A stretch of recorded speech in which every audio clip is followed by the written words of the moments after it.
salve ouvintes e ouvintes do podcast do lado esquerdo do muro, Conexão Israel. Estamos de volta a mais uma semana. Eu, Marco Gorenstein e João Miragaia. Fala, João. Fala, Marquinhos, como é que tá aí? Tranquilo, uma boa. Aquela quinta-feira tradicional, 10h28 da noite. Eu por enquanto, no meu estúdio móvel, indo em direção à minha casa, 22 graus, bem agradável, aquela finalzinho de primavera. A gente tem mais alguns dias aí de primavera, coisa ficando quente, tá muito quente aí hoje, João.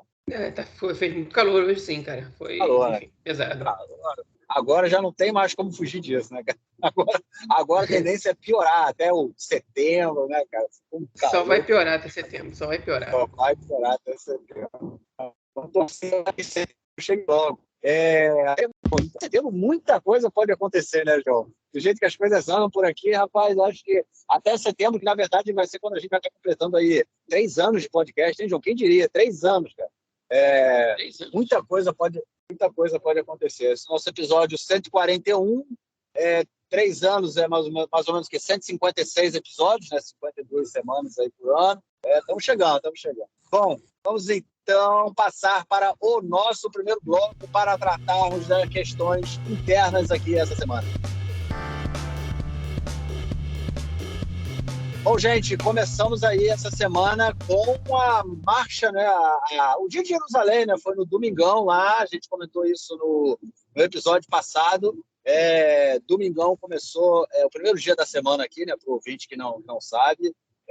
Aqui o nosso final de semana é sexta e sábado. Então, domingo já é dia útil. Começou com o Dia de Jerusalém, o dia que vamos dizer assim, comemorado, né, a chamada unificação da cidade. Na verdade, Jerusalém continua completamente dividida. O passeio por Jerusalém fica muito claro, né, muito fácil você ver essa divisão de Jerusalém.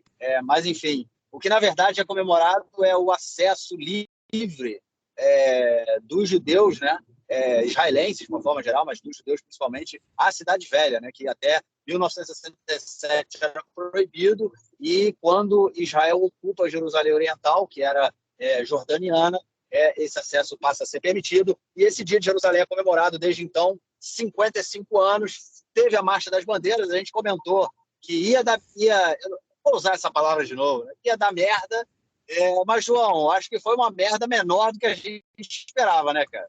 Não, assim, vamos dizer que as consequências não foram grandes, né? Então, nesse sentido, sim.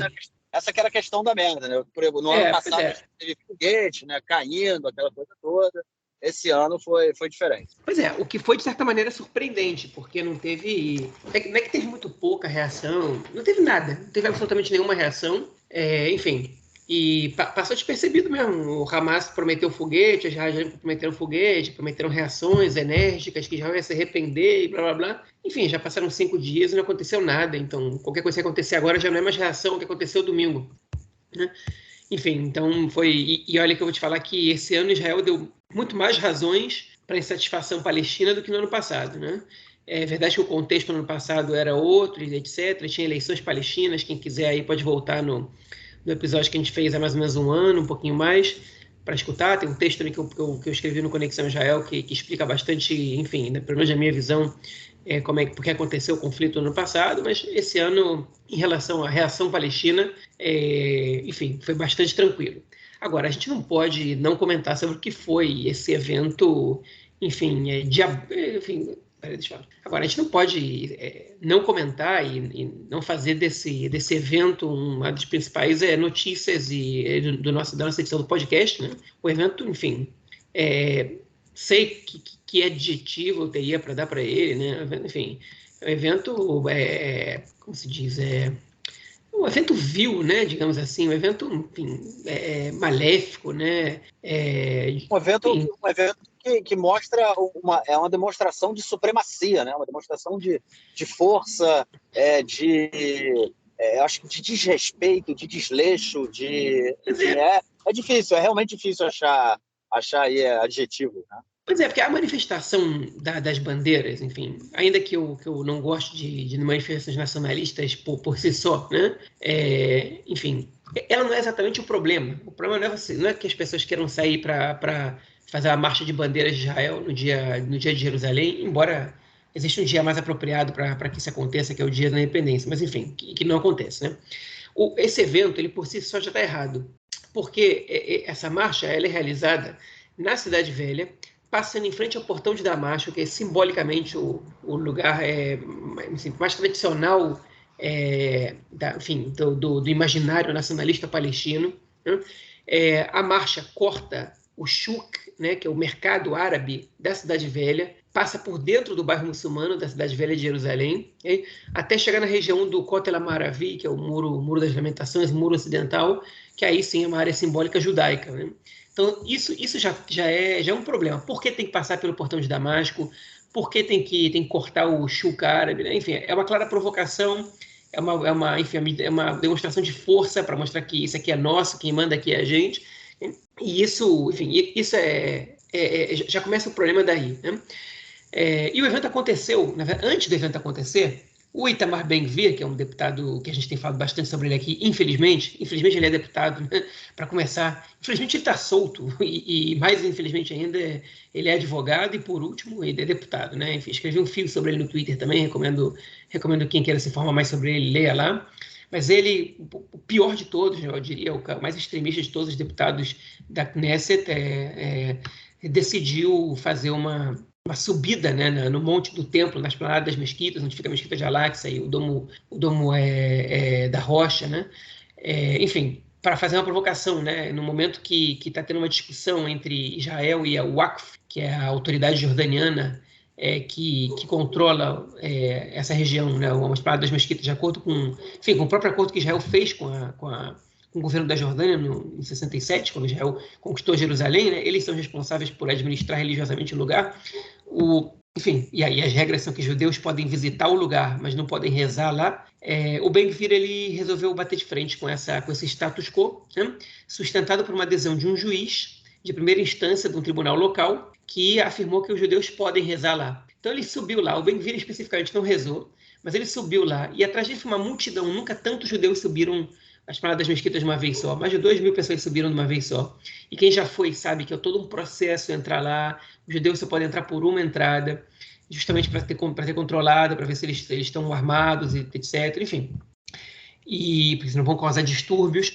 E, obviamente, foi uma confusão do caramba ali. As pessoas rezaram, enfim, a polícia não conseguiu. Na verdade, que não conseguiu. A polícia, enfim, decidiu não tirar as pessoas dali, as pessoas que estivessem descumprindo as regras, porque eram 2.000 e tantas pessoas, e você ia acabar com. Enfim, você ia ter um conflito muito grande ali. A polícia estava, na verdade, numa situação de muita tensão, porque os palestinos estavam para explodir a qualquer momento ali, tipo, explodir, obviamente, no sentido metafórico. E a população ortodoxa extremista judaica que estava ali estava super disposta a uma briga, né? Enfim, o Ben-Gvir conseguiu repetir o que o Sharon fez, sem as mesmas consequências. Ariel Sharon, que era o líder da oposição no ano 2001, quando ele subiu também ali na esplanada das mesquitas e desencadeou no que foi a segunda intifada, né?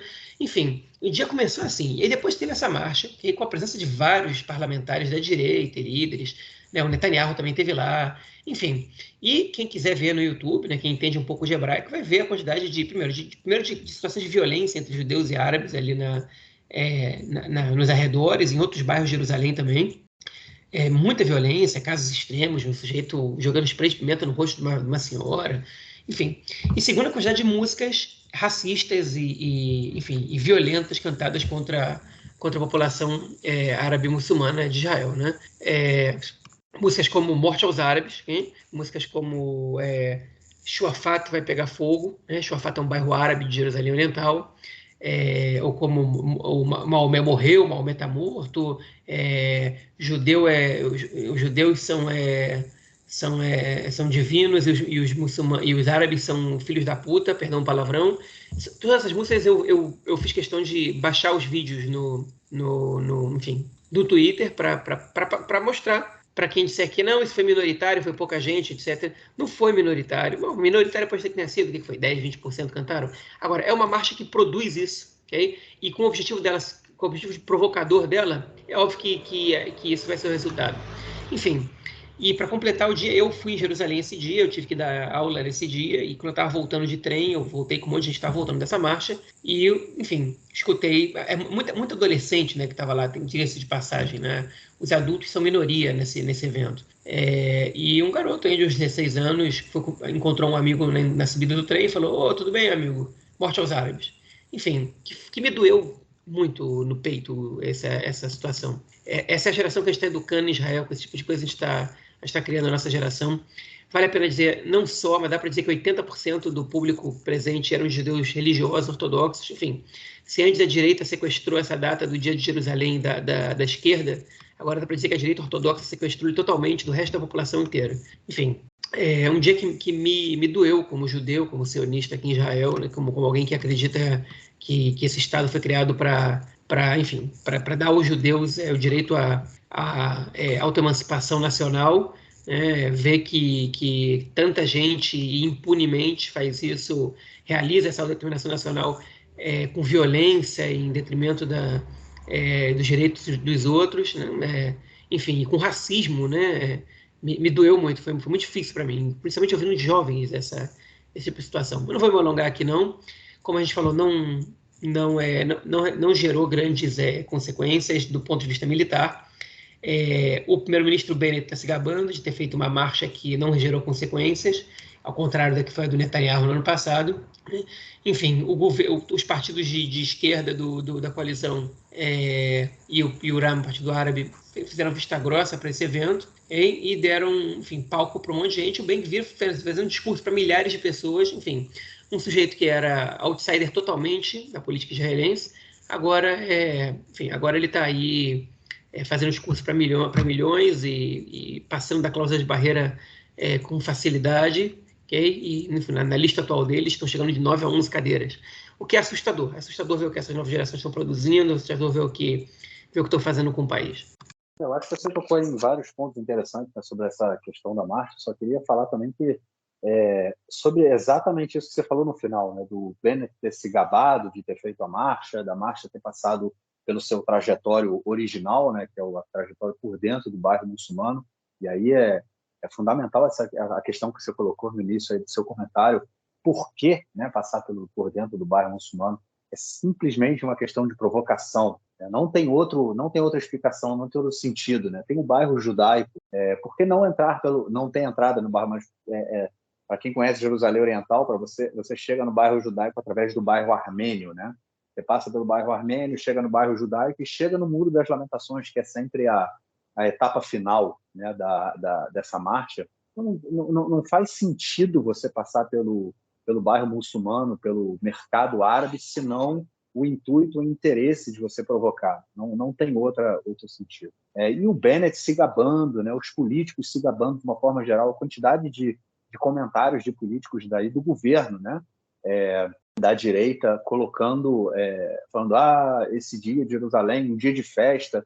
Um dia de festa não, foi um dia em que o pau comeu, como você falou, houve várias agressões, não só verbais, né, do pessoal que marchava, mas a população palestina proibida de entrar na Cidade Velha. Eles eram proibidos. Há relatos de pessoas comentando, né, falando que, inclusive pelo portão de Damasco, né, que é o portão por onde a marcha entra, né, a polícia não estava deixando a população palestina entrar. Judeus entravam e árabes não, né? Que outro nome a gente pode dar para isso, senão toda a discussão que é feita em torno do apartheid, né? Uma polícia que dá uma preferência a um determinado grupo étnico que vive no país, uma determinada população, enquanto o outro é excluída da cidade, né? Isso eu tinha comentado, inclusive, no episódio passado, né, que a gente falou da marcha, e eu falei que eu vi isso há uns anos atrás, quando eu também estava lá. A população palestina é simplesmente bloqueada e não tem acesso, né?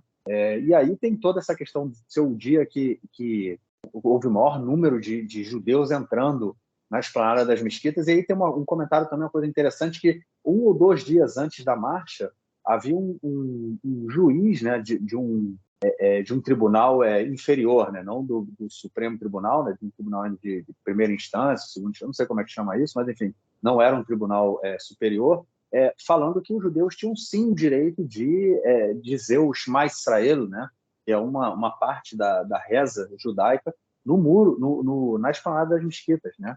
ferindo o status quo, né? Ferindo um acordo aí de dezenas de anos, né? Que tem com mais de meio século, né? Inclusive de 67, que foi feito aí com a Waqf jordaniana, né? Ou seja, a gente tem essa série de questões. Uma marcha foi a marcha mais à direita, e aí eu queria entrar nesse comentário sobre, você colocou no final, né? Principalmente do RAM, do Partido Árabe, que faz parte da coalizão, e dos partidos da chamada esquerda sionista, né? Como o Meretz e o Partido Trabalhista, não tem aberto a boca para o que aconteceu, e foi uma marcha muito mais à direita do que a marcha do ano passado, né? Em que a gente teve um número recorde de judeus indo na esplanada das mesquitas e rezando na esplanada das mesquitas. No início, a polícia ela afastou parte das pessoas que estavam rezando, mas depois, como você mesmo colocou, ficou uma coisa meio que fora do controle. A gente teve um número recorde de participantes também, foram mais de 100 mil que eu vi. E, enfim, agressões constantes, gás de pimenta, um manifestante, um cara andando, o cara não era nem um policial, com gás de pimenta jogando na cara de uma senhora palestina que estava ali na porta da casa dela, na cidade onde ela mora, no bairro dela, enfim.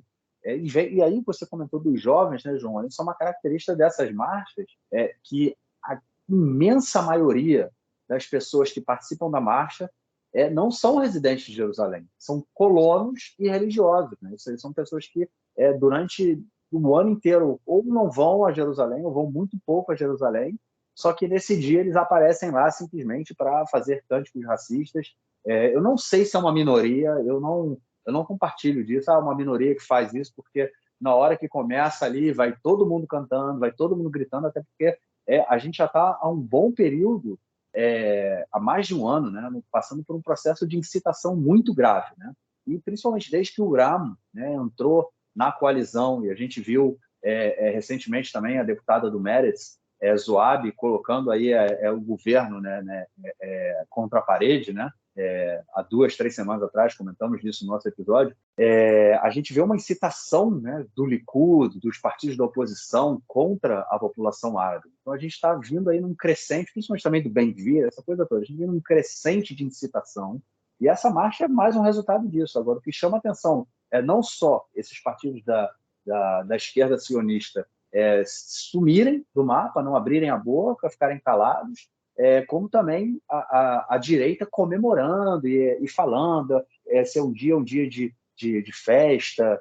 O Lapid falou isso, o Bennett falou isso, o Benny Gantz falou isso, enfim, um dia de festa e tudo mais, e a gente vendo aí o que estava acontecendo na Cidade Velha. É realmente muito assustador. Saiu, inclusive, um artigo nessa semana no Haaretz, do Chaim Levinson, né, que a gente acaba comentando dele quase todo episódio, né, João?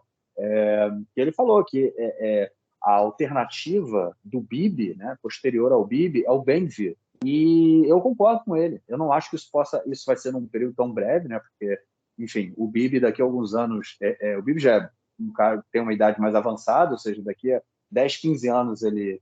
pode ser até que daqui a 10, 15 anos, quando o Bibi saia da política, né, o Ben-Gvir ele seja a pessoa que vai substituí-lo, porque o país está indo cada vez mais à direita, né? Você comentou aí desses jovens, né, que a gente está educando, esses jovens que estão crescendo, e eles têm uma força política muito grande, né? E fazem parte do grupo político ligados à ocupação, né, do grupo político ligados a assentamentos ilegais que usam de extrema violência. Enfim, realmente é assustador o que a gente pode ter aqui na realidade israelense, né, na política e na sociedade israelense nos próximos anos. Bom, vamos então à nossa segunda notícia do bloco, e é sobre a Cisjordânia, né? O pau continua comendo na Cisjordânia. Só no dia de hoje, quinta-feira, a gente teve mais 2 mortos, 2 palestinos mortos na Cisjordânia. Eu tentei entrar em contato com uma ONG, eu não tenho esse número, eu queria saber o número de palestinos que morreram já na Cisjordânia esse ano, principalmente nesses 2 últimos meses, porque tem sido um número muito grande. A gente tem quase toda semana várias vítimas, né, que acabam morrendo, e jovens que tomam um tiro pelas costas, enfim. Está uma coisa aí brutal, uma barbárie acontecendo, e o pau continua quebrando, né? A gente está gravando aqui na quinta-feira de noite, e nas últimas 24 horas morreram 4 palestinos, né? Enfim, com operações do exército lá. Uma delas foi operação realizada para destruir a casa da família do terrorista que realizou o atentado em Bnei Brak, que é uma política de punição coletiva, de alguma maneira, de Israel, que hoje mesmo o Bennett apareceu elogiando essa política, dizendo que é um recado para outras pessoas, que, enfim, eu duvido que isso tenha alguma repercussão na prática, que evite novos atentados, fora que eu acho que isso fere os direitos humanos, você pune a família inteira, e aposto que é contraproducente, mas enfim. E o saldo disso é morte, porque as pessoas estavam lá se manifestando contra essa ação do exército e teve troca de tiro, teve violência enfim, e o palestino morreu.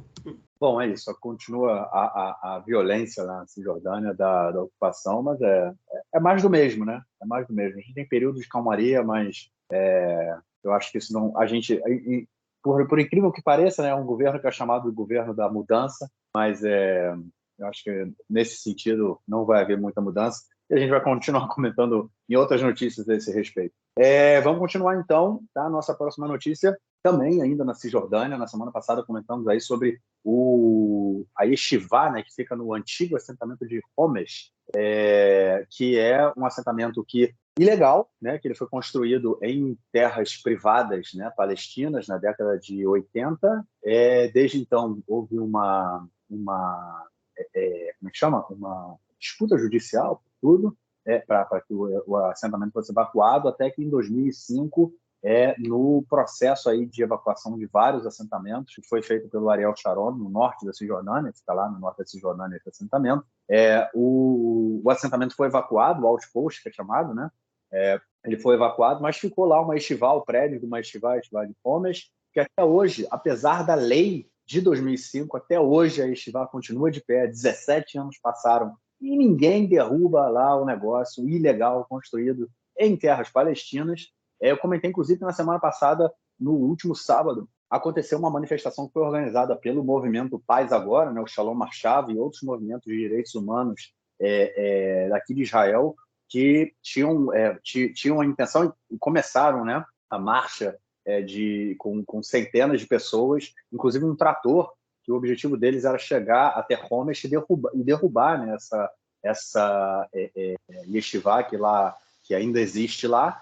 No dia anterior, na sexta-feira, dezenas de colonos foram até Homesh, né? Eles passaram por lá, quer dizer, foram até lá para ocupar o lugar e não deixar que o pessoal da esquerda, né, chegasse no local. Só que não foi preciso, porque o exército fez isso antes, não deixou com que as pessoas passassem. Ou seja, o responsável, o oficial responsável, disse que, de acordo com a lei israelense, era proibido que civis israelenses fossem até o local, né? O que é uma mentira, porque no dia porque tem uma yeshivá lá, né? Ou seja, há civis israelenses lá, e também no dia anterior tinha aí, os colonos fizeram uma marcha até lá, e lembrando que no período de Pessah também teve uma marcha da extrema-direita israelense que foi até Homesh. Ou seja, não é que civis israelenses sejam proibidos de chegar lá, civis israelenses de esquerda são proibidos de chegar até o local, foram proibidos pelo exército, e obviamente não chegaram, mas começou novamente toda essa discussão. Foi pedida aí uma declaração, né? Foi feita uma intervenção judicial pedindo uma declaração do governo, quando é que o governo pretendia, né, destruir o assentamento, a yeshivá. O governo respondeu à justiça falando que tem como objetivo destruir, respeitar a lei, né, que foi de 2005, mas não disse quando que vai acontecer. João, e o Benny Gantz, cara, vai resolver isso aí ou não? Não só o Benny Gantz vai resolver, como ninguém vai resolver isso aí, né? Agora, é importante dizer isso. Hoje entrei no Twitter da Idit Silman, que é a deputada do Yamina que abandonou o governo, né? Abandonou a coalizão, e ela estava dizendo que está pedindo para que as Forças Armadas não interrompam a construção de Homesh, porque, enfim, esse é um objetivo sionista e blá, blá, blá, blá, blá. Agora, a questão é a seguinte, Homesh, ok? É um assentamento que existia antes de 2005.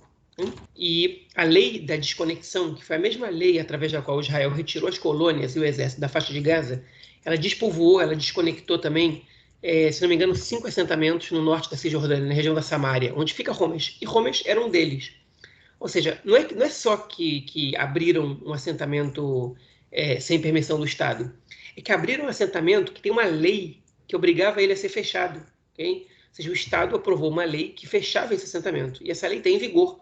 Ela não foi cancelada, ela está em vigor. Então, legalmente, isso aí está errado por duas maneiras. Uma, porque você não pode abrir um assentamento do nada. E dois, esse assentamento especificamente devia estar fechado. E aí a Suprema Corte foi lá e mandou o ministro da Defesa retirar o exército dali e fechar essa base militar que ele está construindo ali, porque não pode ter nada judaico, nada israelense ali. Okay? Agora, a notícia que saiu no jornal, no telejornal do Canal 11, o canal público, da Yara Shapira, jornalista política muito, muito competente, é que na reunião da coalizão de ontem, o governo aceitou deixar esse caso, fazer vista grossa para isso, okay? Todos os partidos da coalizão, inclusive o Meretz, inclusive o Uram, vão ficar quietinhos, fingindo que não aconteceu nada, e aí o Gantz vai alegar daqui a pouco, olha, eu não tenho agora recursos para fazer isso, eu vou tirar, mas me deixa me dar mais um pouquinho de tempo, que nem aquela do Chapolin, quando ele não queria lutar, que falava, vai lá, Chapolin, ele fala, eu vou, enfim, esse que o Gantz vai fazer, vai ficar enrolando, até a hora que falarem, ok, agora você vai, e o governo está tentando ganhar tempo, não gerar uma crise na coalizão, bem no momento crítico, que a gente vai falar no próximo bloco, okay? E o Meretz e o Uram engoliram outro sapo, okay? Como eles estão acostumados a engolir, principalmente o Meretz. O governo faz o que quer, a coalizão faz o que quer, o Meretz não tem nenhuma conquista para os seus objetivos, o status quo é desrespeitado o tempo inteiro, enfim. E assim funciona. Assim funciona esse governo e Homesh fica lá. Okay? Cada vez mais gente vai, vão construir mais estrutura, até o momento que vai ser impossível evacuar aquele lugar. Pois é, né, cara? É simplesmente ridícula a participação desses partidos da esquerda israelense no governo. É ridículo. Não sei, a gente teve uma discussão no nosso grupo interno, né, do Conexão. Eu, particularmente, não acho que o Avodá possa ser considerado mais um partido da esquerda sionista, né, vamos dizer assim, principalmente no que diz sentido à relação do conflito. Há muito tempo que o Avodá não se posiciona de forma firme em relação a pelo menos, a criação de dois estados, né, que é historicamente aí a posição da esquerda, é a posição do Rabin, né, que era morreu por causa disso, né? E o Partido Avodá há muito tempo já não fala mais disso firmemente, mas o Meretz ainda fala, né? O Meretz ainda levanta essa bandeira e participa assim, de um governo que, em termos nacionais, né? Não só nacionais, na verdade, mas, enfim, também em termos nacionais, tem sido muito mais à direita do que o governo do Likud, né? Do que o governo do Netanyahu. O Netanyahu, apesar de ser um canalha, né?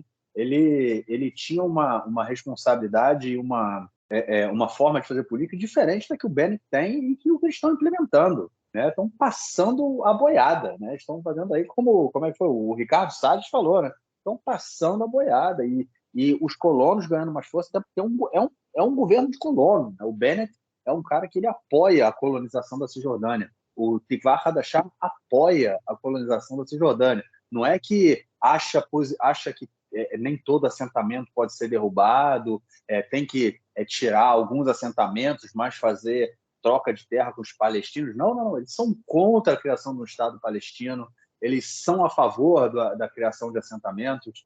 Enfim, é um governo mais à direita nacionalmente do que eram os governos aí do Netanyahu, e a gente vê o Meretz, principalmente, calado, indo a reboque, como você falou, né? O que o Meretz está fazendo de bom, né? Quais são as bandeiras do Meretz que estão sendo aí bandeiras relevantes, né? Que estão sendo aí aprovadas e levadas à frente. Bom, vamos então para o nosso segundo bloco para tratarmos de questões da política interna essa semana. Bom, gente, a volta dos que não foram, né? Parte 2. Tem aqueles deputados que dizem que saem da coalizão e, na verdade, não saem da coalizão, acabam ficando. Enfim, naquela zona, a coalizão continua com 60 membros. O último foi o Michael Bitan. A gente comentou dele aí na última semana. Falou que ia sair, falou que ia votar contra a coalizão. Quer dizer, só não iria votar contra a queda da coalizão, né? Mas não votaria com o governo em outros casos, né, em outras leis, mas não é bem por aí não, né, cara? Voltou, né? Pois é, eu na semana passada comentei com o título da volta dos que não foram, né? E teve a parte 2 agora, a volta dos que não foram, parte 2. O Michael Bitan, que simplesmente anunciou que ia sair e não saiu. Enfim, mas isso está mostrando alguma coisa para a gente aí. Está mostrando o que eu disse na semana passada, que depois que a Irina Zoabi do Meretz fez isso, outros deputados vão começar com a mesma estratégia. Cada vez que eles não conseguirem alguma coisa, eles vão ameaçar sair. Hein? E aí, quando eles...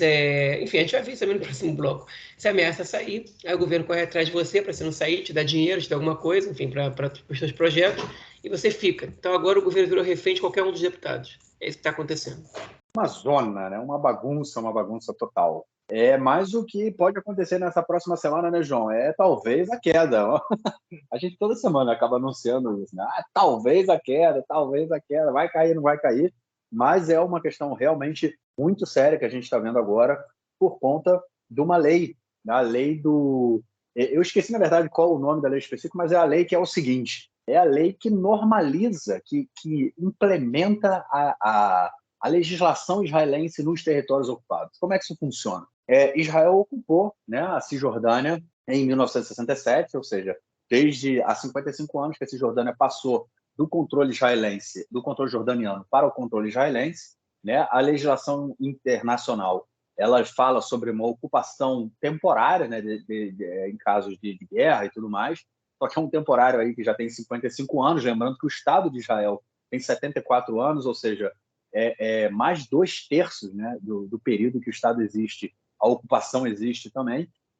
E essa lei israelense ela normaliza a vida dos cidadãos israelenses, né, nos territórios ocupados. Como é que isso funciona? Os palestinos eles são julgados, né, a partir da lei jordânica, não da lei jordaniana, mas da lei militar, né, que é baseada também na lei jordaniana, mas são em tribunais militares. E os israelenses eles são julgados a partir da lei israelense, ou seja, no momento em que a lei israelense ela passa a funcionar nos territórios ocupados, e é só para israelenses, isso permite com que possa ter polícia israelense nos territórios, isso permite com que como é que chama? Seguradoras possam fazer seguros de saúde, seguros diversos nos territórios ocupados.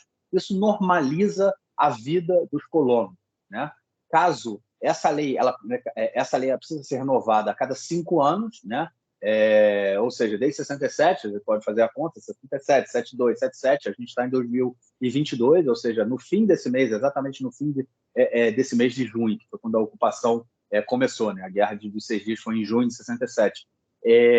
Essa lei ela perde o seu prazo, ela precisa ser renovada para normalizar, porque senão, caso a lei não seja renovada aí por mais 5 anos, simplesmente a lei israelense deixa de valer nos territórios ocupados, né?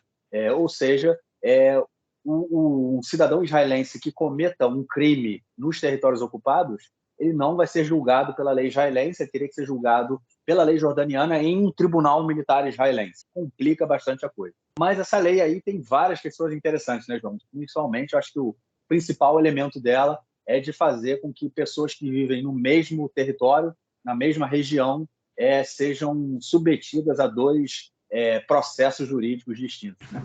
Pois enfim, como você explicou bem, essa lei ela veio já de 67 e ela tem que ser renovada a cada 5 anos, ok? Enfim, essa lei ela existe, na verdade, para facilitar o trabalho da justiça israelense, né? Para facilitar o trabalho em relação aos judeus que estão lá. Na verdade, ela foi criada simplesmente para os soldados, né? Primeiro para os soldados, porque não tinham colônias na Cisjordânia, e a partir do momento que Israel foi começando a colonizar a região, enfim, essa lei ela teve que ser aprimorada em algumas emendas, okay?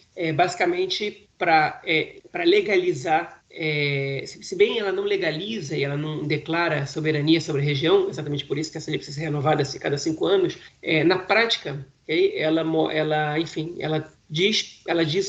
passa um recado, que é o cidadão israelense nos territórios, ele está sob a lei israelense, ou seja, se ele não está em território soberano israelense, na prática é isso que acontece. E aí, como você mesmo disse, e muito bem disse, existe uma diferença da lei, né, para os israelenses que estão na Cisjordânia, para os palestinos que estão na Cisjordânia. Okay? Como é que se vê essa diferença? Os palestinos eles estão à margem, eles estão regidos sob a lei militar israelense, okay? Não a lei civil, barra a lei da Jordânia, enfim, a jurisprudência que existia ali, né? Então, quando a lei militar israelense não tiver precedente, a lei que vale ali é a lei da Jordânia, okay? São resquícios da colonização jordaniana ali até 67. Então, por exemplo, um maior de idade para a lei israelense é uma pessoa com 18 anos. Na lei da Jordânia, com 16. Então, um palestino com 16 anos é considerado maior. Então, se um judeu de 16 anos apedreja um carro palestino ali, como acontece eventualmente, ele vai ser avaliado e julgado como menor de idade. Se é um palestino de 16 anos que faz, ele é julgado como adulto. Okay? Além disso, essa lei ela dificultaria muito a questão da segurança nacional israelense, porque, por exemplo, essa lei ela permite que presos palestinos possam estar presos em presídio de segurança máxima que não na Cisjordânia, né? Do lado de cá do muro, do lado esquerdo do muro, do lado esquerdo da linha verde. Se essa lei caduca, por exemplo, como é que Israel vai fazer? Vai ter que levar um monte de presos para a Cisjordânia? Não tem lugar nos presídios lá para isso. Não tem estrutura para isso. Né? Enfim, e outros detalhes que parecem pequenos, mas são muito importantes. Por exemplo, os colonos que vivem na Cisjordânia, eles só são abastecidos, digamos assim, né? Não encontrei palavra melhor, pela cidadania, né? Eles só têm direito à plena cidadania em relação aos direitos sociais, por exemplo, israelenses, por causa dessa lei. Então, a Seguridade Social, o Bitur Leumi, né, que todo mundo paga, que tem o seguro-desemprego, que tem seguro contra acidente de trabalho, etc, etc, etc. As pessoas que trabalham, que vivem na Cisjordânia, enfim, as pessoas que vivem na Cisjordânia, efetivamente, e que trabalham lá, elas não podem ter acesso à Seguridade Social se essa lei caduca. Né? Enfim, então é impraticável manter as pessoas vivendo lá e manter a ocupação do ponto de vista civil se essa lei cai. E como o Marquinhos comentou bem, essa lei ela é o símbolo de que você tem uma sociedade ali nos territórios que está regida por uma legislação distinta. Okay? Tem metade das pessoas ali que para eles vale a lei israelense, e outra metade que vale a lei militar, a lei da Jordânia, que é pior que a lei israelense, no caso, porque, primeiro de tudo, que a lei militar ela restringe muito mais. Enfim, e isso gera uma crítica da comunidade internacional que chama essa situação de regime de apartheid. E se bem a gente pode dizer que não é legalmente regime de apartheid, justamente porque Israel não declarou soberania sobre essa região, na prática, o que acontece é que existe uma população que é regida por uma lei diferente. Então, na prática, é muito parecido com o que é o apartheid. Se não é efetivamente. Né? E aí o Gideon Sa'ar ele está forçando a barra para aprovar essa lei, para reaprovar essa lei, e o Meretz e o Uram não querem votar nessa lei, principalmente o Uram. E o Meretz tem membros do governo que não querem, o Uram inteiro disseram que não vão votar nessa lei, que não vão votar em nenhuma lei que sustenta a ocupação. Mas qual o problema? O problema é que a coalizão tem 60 pessoas. E o Likud já disse que eles não vão votar em nada com o governo depois da semana passada. Absolutamente nada. Então o governo precisa dos votos de todos os deputados para fazer essa lei passar. E se não tiver acordo, tem um problema muito grande. E aí o Gideon Sa'ar, ele falou, eu já estou há um mês com essa lei sendo adiada, e o pessoal fala, 2 meses, ele falou, e falando agora não é o momento, espera mais um pouco, a coalizão está em crise, a coalizão espera um momento, e nada. Então ele disse o seguinte, olha, quem votar contra essa lei está votando contra a coalizão, não é possível governar assim, que você me tire essa lei, é a mesma coisa que você pedir para o ministro da Defesa para cuidar da defesa do país sem o sistema de defesa aérea, né?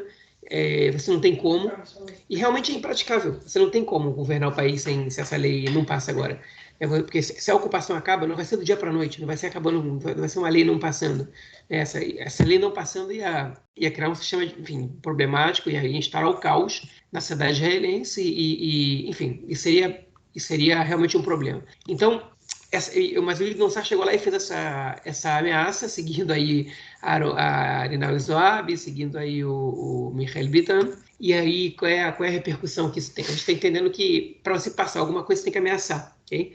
Só que essa ameaça, por enquanto, não funcionou. Okay? E eu não sei se vai funcionar até semana que vem, quando essa lei for apresentada.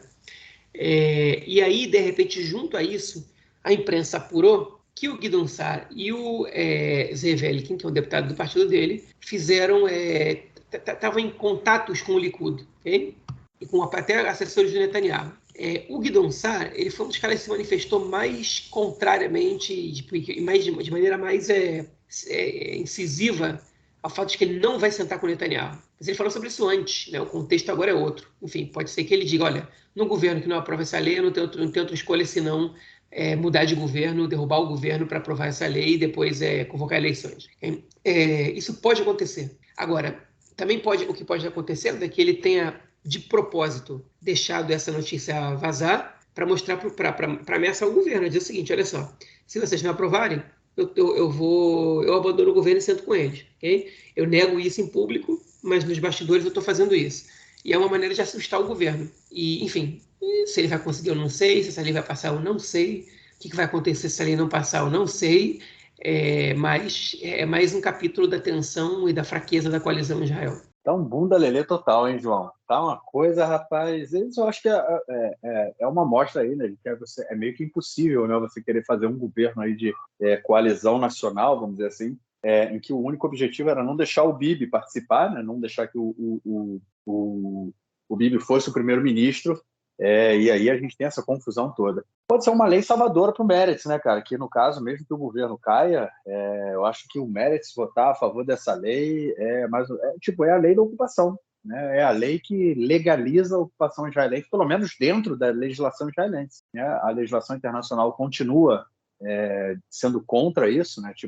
Não permite esse tipo de legislação. Na verdade, eu ouvi um podcast do canal, enfim, do N12, né, que é ligado a um canal de notícias, né, ao Mako, que aí tem um cara que é um especialista, que ele é do Instituto de Democracia, né, ele fala que há várias leis, né, qualquer país tem isso, de que cidadãos do seu país, caso cometam crimes no exterior, eles também podem ser julgados por esse crime dentro do seu país, né? Por exemplo, um cidadão israelense que tenha cometido um crime na Itália, caso ele seja extraditado para Israel, ele vai ser julgado por isso, pelo crime que ele cometeu na Itália, de acordo com a legislação israelense, né? E é mais ou menos isso, né, que essa lei aí garante. Ela normaliza esse tipo de relação. A questão é que a gente está falando dos territórios que são ocupados por Israel, que estão sob controle israelense há 55 anos, de uma população que vive lá. Enfim, é uma coisa bem louca. Agora, eu acho que... Vamos ver o que vai acontecer, o que o Meretz vai fazer, principalmente, o Uram. Eu acho que caso o Meretz e o Uram votem a favor disso, é o suicídio total, né? Com certeza a lista unificada não vai deixar passar barato, pelo menos para o Uram, nessa questão, que eles têm uma disputa aí aberta, né? E bem cruel essa disputa entre eles. E para o Meretz, vamos ver o que vai ficar se eles acabarem votando aí por essa lei. Bom, a próxima notícia do bloco, ela é também uma notícia... Uau, que podcast, hein, João? Que semana, malandro! É uma notícia bem polêmica, sobre uma lei polêmica, né? A gente comentou aí no dia, todo ano, né, quando tem o dia do Nakba, né, que no dia 15 de maio, o dia seguinte, né, à criação do Estado de Israel. Os palestinos, eles lembram o Nakba, que para eles a tradução é a tragédia, né, a catástrofe, e eles lembram a perda vamos dizer assim, eu não posso dizer soberania, né, mas a perda da terra, né, quando é criado o Estado de Israel. E há várias manifestações, principalmente em universidades, né, de estudantes que colocam as bandeiras palestinas e demonstram, né, a sua identidade nacional.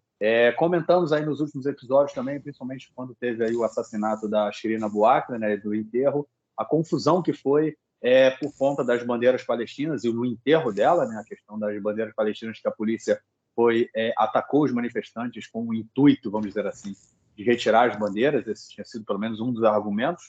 E essa semana foi aprovada em primeira votação uma lei que impede que bandeiras de países inimigos sejam utilizadas, sejam exibidas, né, vamos dizer assim, em instituições públicas, né, ou instituições que recebem dinheiro público. Obviamente, essa lei aí tem como objetivo impedir que bandeiras palestinas sejam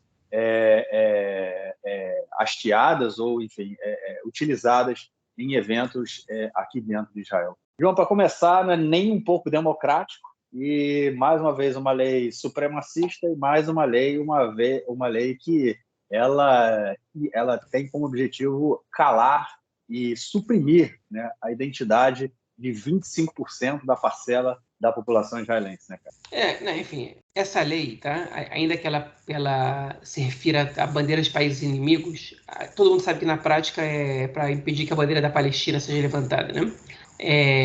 Basicamente, o mais importante também são institutos educacionais, que ninguém vai levantar a bandeira da Palestina no exército, nem no ministério judaico, no ministério israelense qualquer, hein? Mas a gente está se referindo basicamente a instituições educacionais, hein? E, enfim, e a Palestina não é nem reconhecida como um país por Israel para ser uma bandeira de um país beligerante, de um país inimigo, né? Enfim, essa lei ela foi apresentada pelo deputado Eli Cohen do Likud, okay? Que é uma tentativa dele de ver como é que o governo vai agir. E aí o governo se reuniu e eles decidiram, a coalizão se reuniu e decidiram dar liberdade de votação para todos os membros do governo. Okay? Ou seja, cada um vota no que quiser.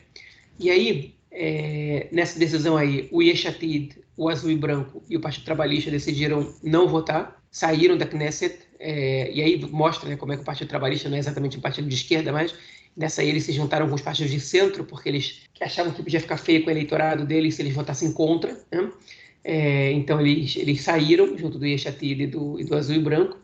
O Meretz, o Uram, que aí votaram, e a lista unificada votaram contra, e os outros que estavam presentes ali votaram a favor, incluindo, por exemplo, o primeiro-ministro Naftali Bennett, né?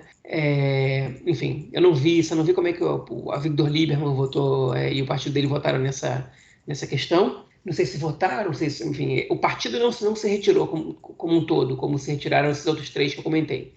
E a votação passa por, se não me engano, 63-18, né? 18 é praticamente o Meretz e a lista unificada juntos. E mais uma cadeira mais duas cadeiras que eu não sei de quem são. A única pessoa do Instituto que votou foi o Miki Levy, que é o presidente da Knesset, que ficou lá. Enfim, só que essa votação, ela não foi, enfim, essa proposta de lei que passou só na primeira leitura, né? Não foi nem na segunda nem na terceira. Ela diz pra gente algumas coisas. Ela diz que, por exemplo, ela mostra que o Bennett, ainda que o Likud tenha decidido não votar com o governo, o Bennett quer mostrar que ele é o adulto responsável e ele vota com a oposição quando ele acha que a oposição está certa, né? Enfim, então acho que o que a coalizão fez foi dizer para o Bennett o seguinte: beleza, nessa votação aí, vai fundo, faz o que você quiser, para você não ser atacado pelo eleitorado. A gente vai te dar esse respaldo dessa vez, mas da próxima, a gente talvez não dê. Mas durante essa lei, teve um bate-boca gigantesco entre o Ahmed Tibi, um deputado da lista unificada, né, e o Itamar Ben-Gvir. Os dois batendo boca na Knesset, os dois tentando subir em cadeira para passar por cima das pessoas que estavam tentando separar a briga para ir para cima do outro. Nunca tinha visto uma cena dessa na Knesset.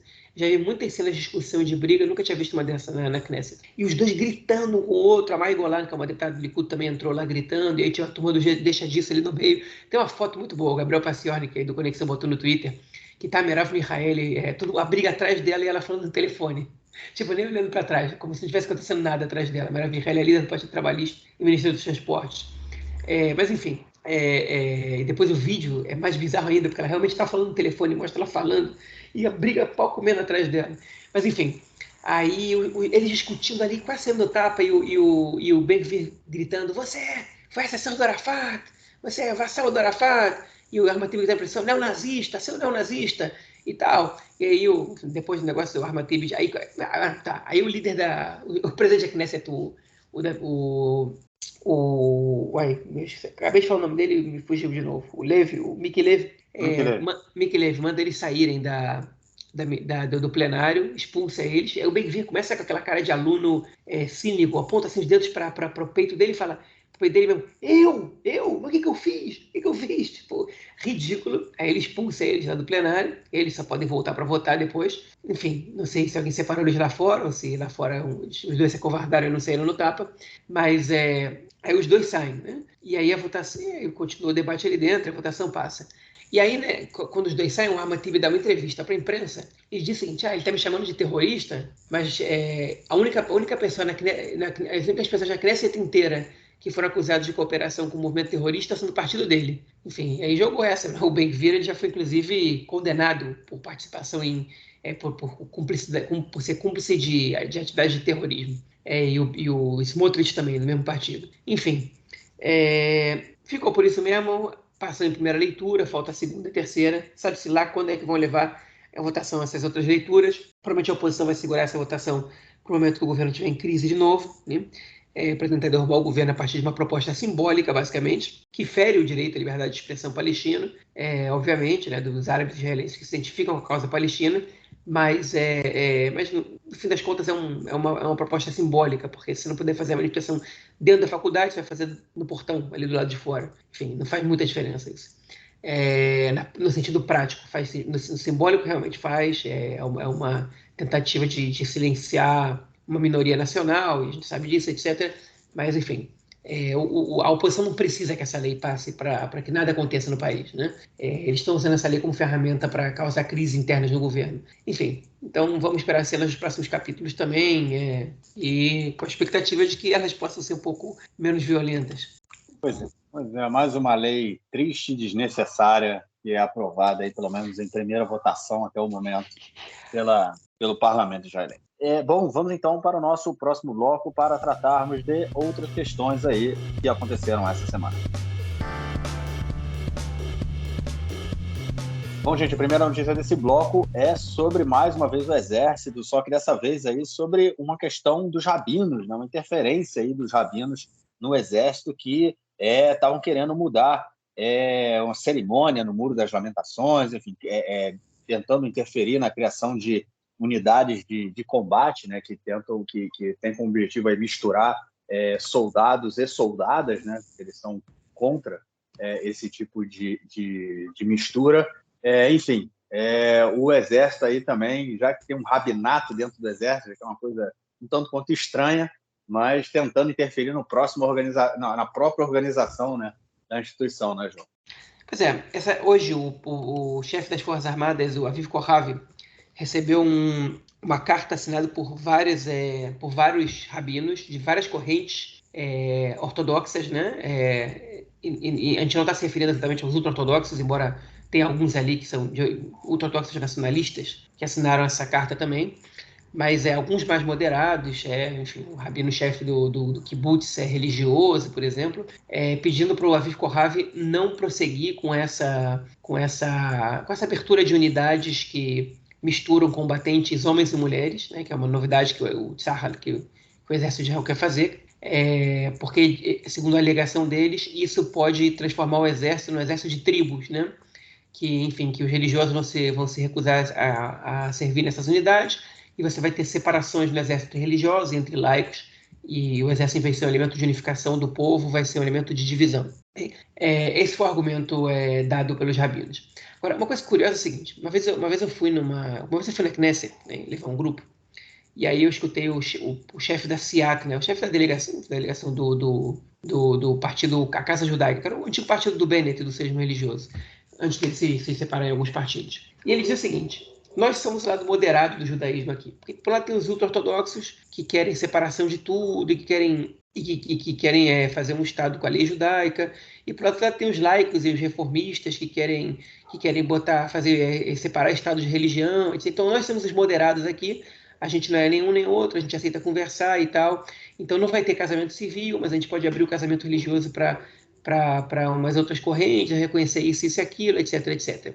Então, os grupos ortodoxos, nacionalistas ortodoxos, eles se apresentam como lado moderado, como meio termo aí. Só que eles não são meio termo coisa nenhuma.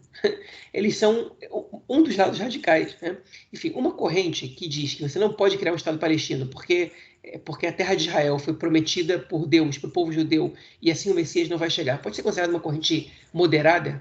É óbvio que não, isso é extremismo, ok? Então, na hora de a gente falar a verdade, o Naftali Bennett, que é o primeiro-ministro de Israel, que compactua com essas ideias, é um sujeito extremista, ok? E isso enfim, isso tem que ficar claro para todo mundo. Então, você evitar que homens e mulheres sirvam no exército, porque os religiosos não serviriam nessas unidades, que homens e mulheres sirvam juntos, como combatentes, que os religiosos não serviriam nessas unidades, quem é o problema aí? O problema são os religiosos que não aceitam, que não são tolerantes com a possibilidade de que as mulheres possam servir nas mesmas bases que eles. A gente está no século XXI, não é possível. Não é possível que a gente tenha que se cuidar para que não tenha separações no exército. Quem está fazendo a separação é quem não aceita conviver com as mulheres na mesma base militar. Qual o problema? enfim, é baseado numa ideologia fundamentalista, numa doutrina religiosa, numa interpretação da lei judaica, que é radical. O que não é radical aceita a convivência entre homens e mulheres. E o próprio sionismo religioso, ele já aceitou muito mais a convivência entre homens e mulheres no passado do que hoje. E ele nunca foi moderado, diga-se de passagem, porque a ortodoxia não é moderada. A ortodoxia não aceita interpretações ao judaísmo que neguem a Halahá, que qualquer vírgula na Halahá, que questione qualquer vírgula na Halahá, que é a lei judaica escrita 1.500 anos atrás. Então, vamos ser sinceros, vamos falar a verdade aqui. Não existe nenhuma moderação, e essa carta é uma vergonha. Eu espero que o Aviv Kohavi, que é o líder que é o chefe do exército, enfim, diga para ele o seguinte: olha só, vocês mandam na sinagoga e quem manda no exército sou eu. Tipo, e acabou. Eu e os outros generais, etc. E que siga em frente com a reforma que ele está fazendo. Enfim, já que a gente está falando desse caso, teve outro caso relacionado ao exército também, que aconteceu semana passada, que ia ter um ato, né, uma cerimônia de recepção de boinas no Kotel Amaravi, no Muro das Lamentações, que é uma região pública, né, uma área pública do Estado, enfim, onde cerimônias são realizadas, simbólica para o povo judeu, e a cerimônia ia ser realizada e a chefe de cerimônia seria uma soldada, mulher. E o Keren Lemora Kotel, que é o fundo do legado do Kotel, né, é a organização, basicamente, que administra o Kotel, solicitou aos comandantes dessa cerimônia que trocassem a mestre de cerimônia, que seria uma soldada, por um soldado homem. E eles obedeceram a essa intervenção de um corpo estranho ao exército. E a cerimônia foi apresentada por um homem, e as mulheres ficaram de fora. E o Aviv Kohavi se referiu a esse caso como um atentado aos valores do exército, e uma coisa que não pode acontecer, e que os comandantes erraram e que devem ser julgados por esse erro. Porque eles não podem permitir que forças externas decidam, enfim, seja mais importante do que o comando que eles receberam e a maneira como eles deveriam ter organizado a cerimônia. Enfim, então nessa aí eu estou com o Kohavi, acho que ele acertou nessa e eu espero que ele acerte na outra também. Pois é, meio vergonhosa toda essa situação, né, cara? Essa interferência aí de... Não é nem a questão do exército, a questão do machismo mesmo, né, cara? Essa coisa aí de você impedir, enfim. E da questão religiosa também, de uma forma como toda, né? Não só o machismo, mas a religião e o século XXI. Muita coisa errada. Bom, vamos então seguindo para a nossa próxima notícia, que é mais uma bomba essa semana sobre o julgamento de Benjamin Netanyahu. Continua o julgamento aí na pasta 4.000, a gente comentou já alguns episódios do depoimento da testemunha do Estado, né, do delator Shlomo Filber, né, que ele tinha sido aí o diretor do Ministério das Comunicações, foi colocado como diretor dos Ministérios das Comunicações pelo Benjamin Netanyahu, e é o caso 4.000 em que o Bibi é acusado de como é que chama? Suborno, né? No caso, ele teria recebido, tinha recebido coisas em troca de favores, enfim. Houve aí uma confusão muito grande, porque a Procuradoria pisou na bola feio.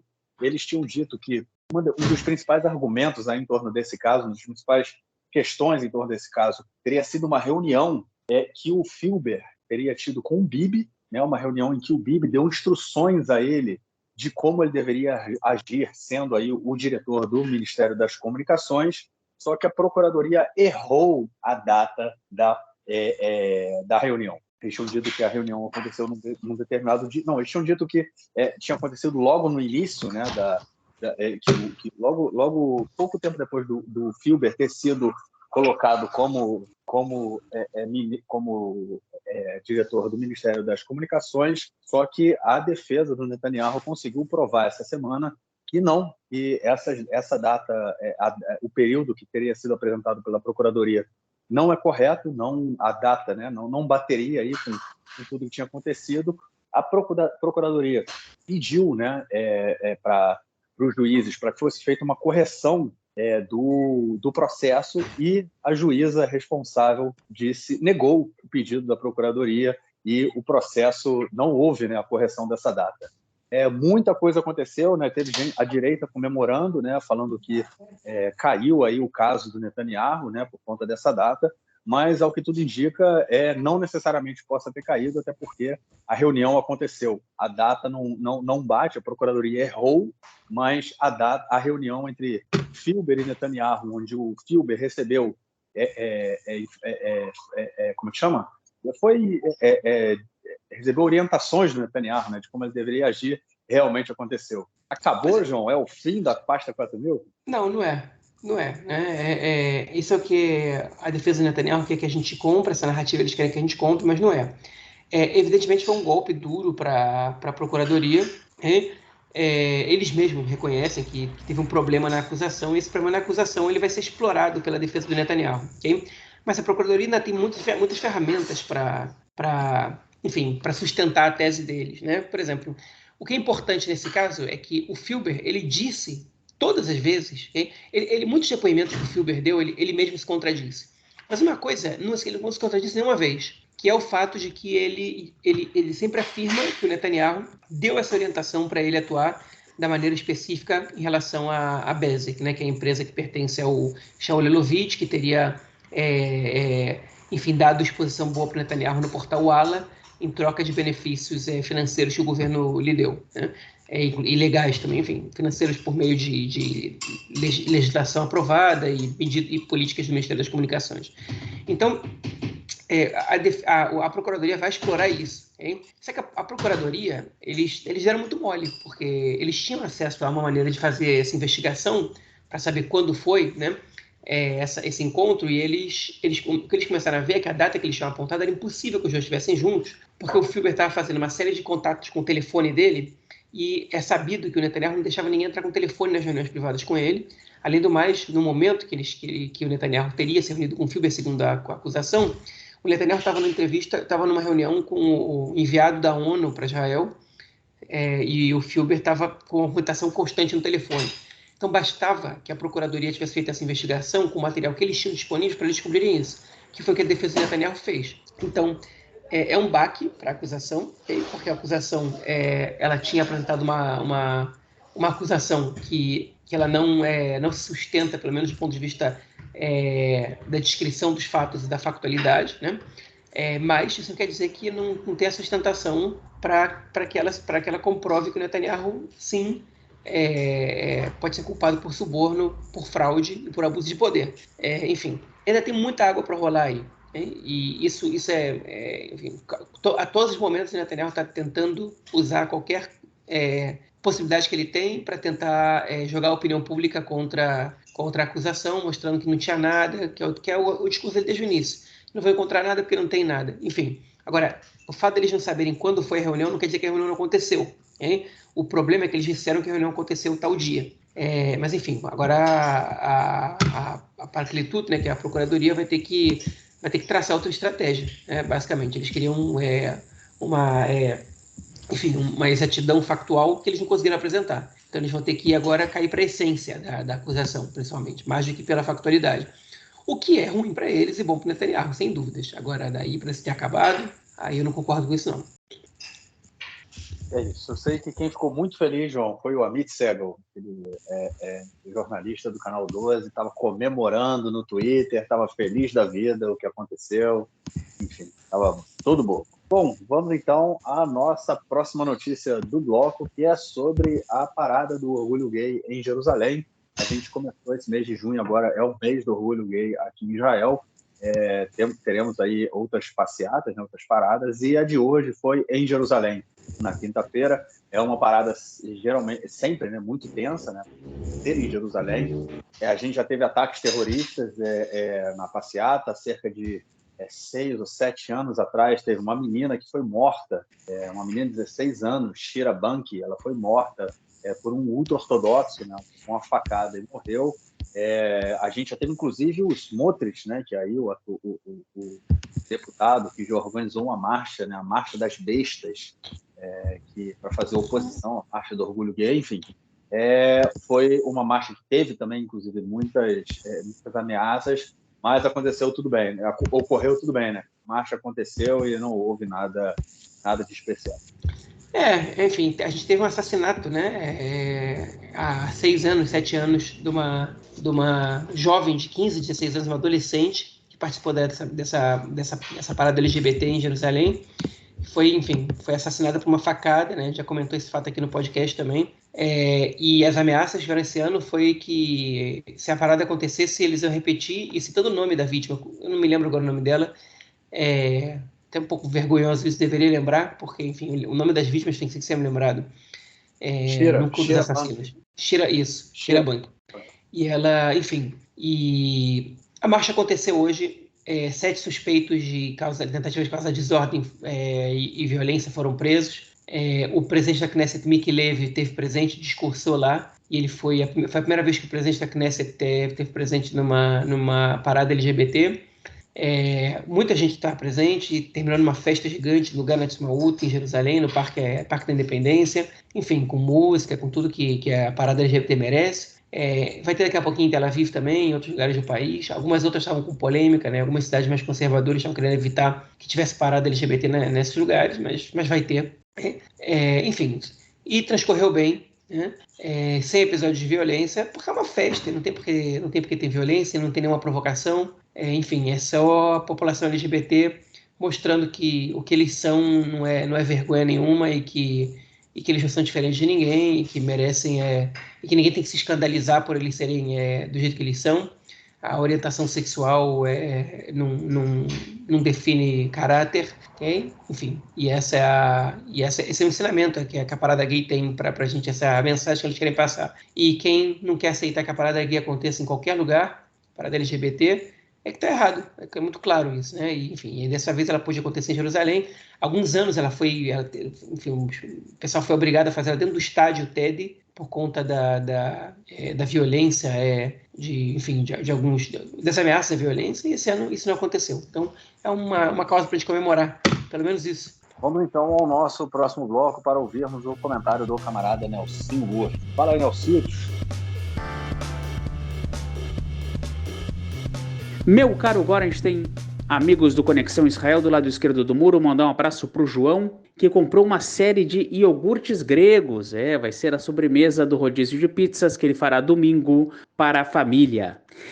Liga Israelense de Basquete Masculino, já temos os finalistas definidos. Bnei Herzliya contra o Hapoel Holon.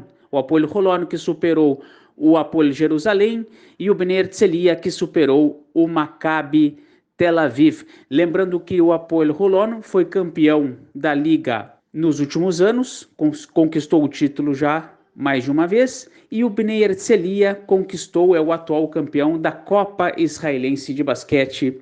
Teremos agora as finais. Holon, que é a cidade onde mora o nosso Stern, e Herzliya, a cidade que mora o nosso Passiorn, que será um clássico nosso aqui interno da galera. Copa das Nações da Europa, é isso aí, Copa das Nações da Europa, nível B, Israel estreou empatando em 2-2 com a Islândia. Esse jogo foi na quinta-feira à noite no estádio Sami Ofer, na cidade de Haifa. É um jogo muito pegado, um jogo muito difícil, havia uma expectativa de vitória israelense, mas o jogo não foi fácil, 2-2 o placar final. É um grupo todos contra todos, vamos esperar que Israel consiga a classificação e o acesso para a Copa dos Campeões nível A no ano que vem. É isso aí, um abraço. Meu mestre, brigadão pelo seu comentário, te esperamos na semana. João, episódio aí, cara, pelo amor de Deus. Mas, enfim, algo mais a declarar ou a gente fica por aqui, cara? Você lembrar uma coisa que aconteceu essa semana? Coisa boa. Bom, aí depende do ponto de vista, né? Eu acho bom. O deputado Yaakov Litzman, ex-líder do Partido Judaísmo da Torá, né, do Partido Ultra-Ortodoxo Ashkenazita, Judaísmo da Torá, ele está na Knesset desde 96, se não me engano, e frente às acusações de corrupção que ele está sofrendo, as acusações em geral, né, para ele não ter que fazer um acordo com o governo que implique em que ele receba um calor, né, que é uma proibição dele ser votado e de ser ministérios no futuro, ele renunciou à Knesset, né? Então, enfim, é o segundo deputado mais antigo da Knesset, só perde para outro mesmo partido dele, como Moshe Gafni, enfim, tá, bom, enfim, saiu agora, renunciou, né? É um dos poucos deputados nascidos nos anos 40, né, que sai agora, e se você não lembra dele, ele foi o catastrófico ministro da Saúde no início da corona, no início até metade, né, da crise da corona, até metade de 2020, que liberou que os ortodoxos rezassem sem problema, que descumpriu uma série de determinações, enfim, e por aí vai. Descumpriu o lockdown que ele mesmo instituiu, né? Ele está fora da Knesset. Qual é o lado ruim da história? É que, aparentemente, o representante do partido que o substitui, que é da comunidade racídica de Gur, né, que é a mesma que ele pertence, parece ser bem mais radical que ele. Eu nem sabia que isso era possível, mas pelo jeito é. Então é isso, cara. A gente fica por aqui e nos falamos na semana que vem para gravar o nosso próximo episódio. Valeu, forte abraço. Abraço, até mais. Tchau, tchau.